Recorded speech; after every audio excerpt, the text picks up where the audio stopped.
ఎవరి బాబా? తెలుస్తుంది తెలుస్తుంది. ప్రణామ్ లుంగి బాబా, ప్రణామ్. లుంగి ఆశీర్వాదం, లుంగి ఆశీర్వాదం. బాబా, మా అబ్బాయి రోహిత్.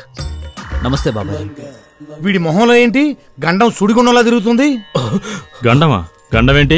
గండమంటే కూడా తెలీదు? నువ్వు పెద్ద బాబావి. బాను, ఏం మాట్లాడుతున్నావు? నిజాలు. రిగ్గులు 30 వేయించావు, ఆయిల్ పడింది 3 మిగతా వాటిలో పడలేదే. అక్కడ ఆయిల్ లేదు, పడలేదు. ఆహా, నా భార్య డెలివరీకి ముహూర్తం పెట్టింది నువ్వే, కానీ తను చనిపోయింది. ఎందుకు? ఆవిడకి టైం అయిపోయింది, పోయింది. ఇప్పుడు నీ టైం అయిపోయింది. పోయి ఇక్కడి నుంచి. భాను, నువ్వు నన్ను అవమానిస్తున్నావు. అంతం చేస్తా. పోయి ఇక్కడి నుంచి.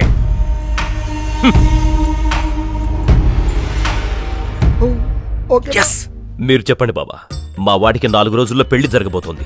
పెళ్ళా? కన్య ఎవరు? అంకుల్. బాబా, అంజలి. అస్సలు మ్యాచ్ అవట్లేదే. కన్యాదాత ఎవరు? దోస్త్.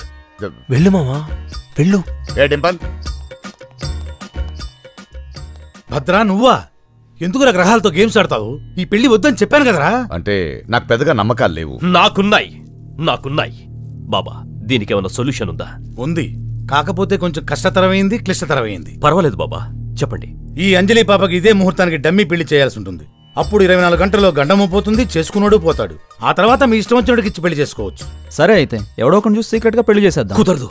మనం సీక్రెట్ గా మనుషుల్ని చీట్ చేయొచ్చు, కానీ గ్రహాల్ని కాదు. అవి పైనుండి చూస్తుంటాయి. అంతే కదా బాబా? కరెక్ట్.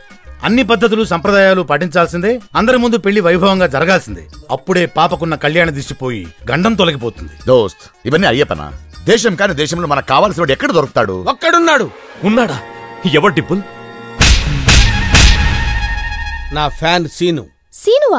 ఇంపాసిబుల్. నేను అతన్ని చేసుకోను. I hate Seenu. అందుకే వాడు చేసుకుంటే లేట్ సీన్ అవుతాడుగా. డమ్మి పెళ్లే కదమ్మా, ఒప్పుకో. తను ఒప్పుకోవచ్చు, వాడు ఒప్పుకోవాలి కదా. మీరున్నాడు సార్, నేను ఒప్పిస్తాను కదా.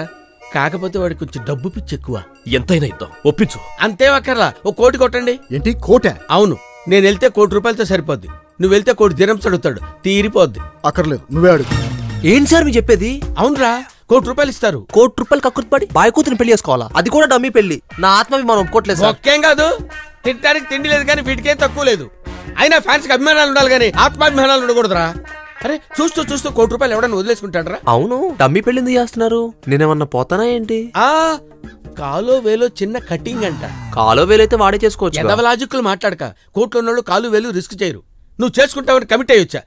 ఒక్క ఫ్యాన్ గా నా కోసం చేసుకుంటావా, చేసుకోవా? సరే సార్, మీ మీద అభిమానంతో నా ఆత్మాభిమానాన్ని కూడా చంపేసుకుంటా. ఈ కోట్లు ఏ షేర్ అడగరు కదా. చేచే, 1 రూపాయి వద్దు, మొత్తం నీకే. నువ్వు పోయాక మొత్తం నాకే. ఏం సార్? ఏం లేదురా, నీకు ఓకే కదా?